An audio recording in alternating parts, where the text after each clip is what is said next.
Seems legit. Legitimates, and welcome back to my channel.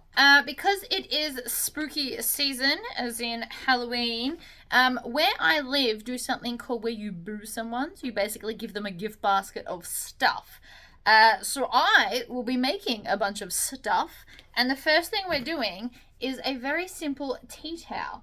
It says "Till death do us part." And I did it in like dark spooky colors, so I've gone with like a maroon, a very, very deep blue. So if you'd like to see how to do one of these, please stay tuned. Alright guys, so these are the things that we're going to need. You're going to need a tea towel. I'm pretty sure this is just a Kmart one. Yeah, it is. It's a Kmart one. They usually come in 3 packs. This is just one that I've got in my house. We're going to use that. I always like to do as big as a 5x7 design. I never really do anything bigger than that. For towels, or like tea towels at least. Obviously you can do bigger, but it just means less workable space to actually dry things with. Basting spray is going to be your best friend for towels. And this stuff. Now, this stuff can come in lots of different forms.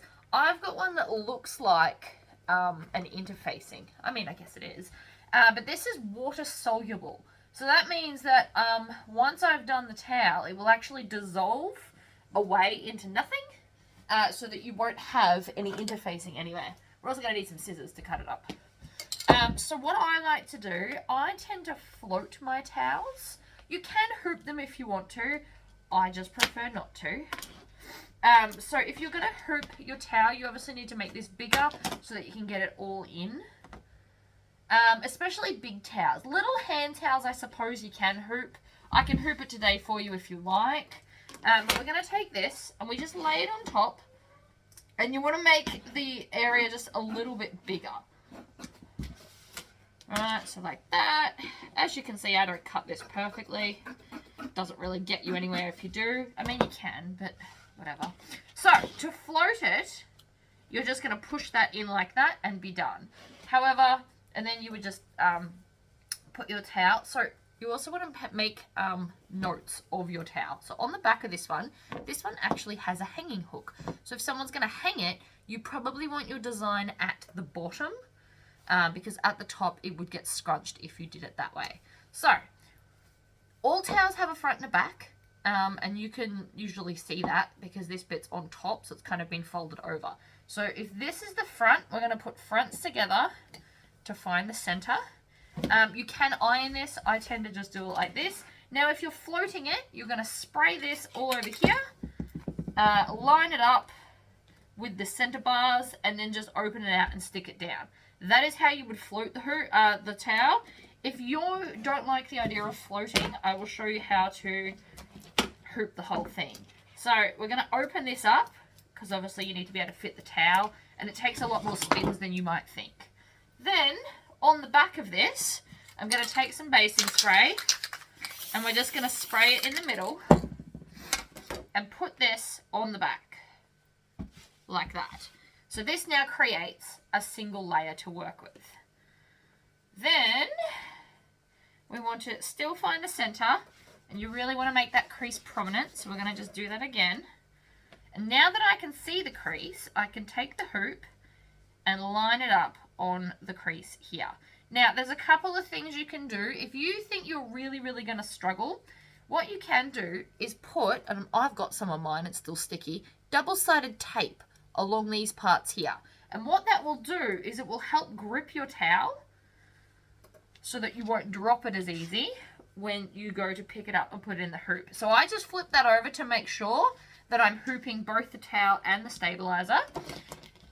And then for me, I always like to have it as close as possible so that I don't have to lift it as far. So I'm going to take my thumb and put it on opposite corners, lift up all of it, move it over, and press down into the hoop.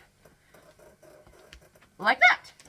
And so now my whole towel is hooped. This is a lot more difficult with big bath towels because they're fluffier and stuff. But for this, it's okay. So now we want another piece on top, because we want to make sure that the stitches don't sink into the towel. So again, this is water soluble, so we're just going to spray it on and put it down. Now you could try and hoop this as well, but I honestly think you might be pushing your luck. I've never had success in hooping all of it. And you can keep these, if you do like, if you want to do like a little love heart in the corner, or if you want to do like a spooky bat for this, you do keep this and just use it for the floating on top if you're going to do little things. Because, you know, these aren't expensive, obviously. I think this one's from Spotlight. I think. I could be wrong. I'm pretty sure. Spotlight does have it. They also have the clear plastic version. Both options are totally fine. I usually use the clear plastic one, but this was the only one available at the time, so I ended up buying the whole rest of the roll because there was a bit of a craze going. So now let's go over to the machine and get it stitched. So I've sped up this process just so that you can see the whole thing go. This design is from urbanthreads.com, which is an American brand. And I chose to just do this in like two very, very dark colors to have that whole spooky Halloween feel. So this is like a very, very, very dark kind of navy. And then the second color, I know it looks quite bright here, but it's actually a very dark maroon. So it will still stand out on the towel. Alright, so we're all done. We're going to take it out of the hoop. And now I'm going to just throw this in the washing machine and you will be done. So you try and cut off as much of this as possible, by the way. So if we unhoop it, see how my hoop still sticks? That's the double-sided tape right there. But we are just going to cut off all this excess because there's no need for it to go through the wash. And same on the back. So you just want to cut off as close to the design as you can and the rest will just melt away. And so that's one thing for my spooky box. Alright guys, bye!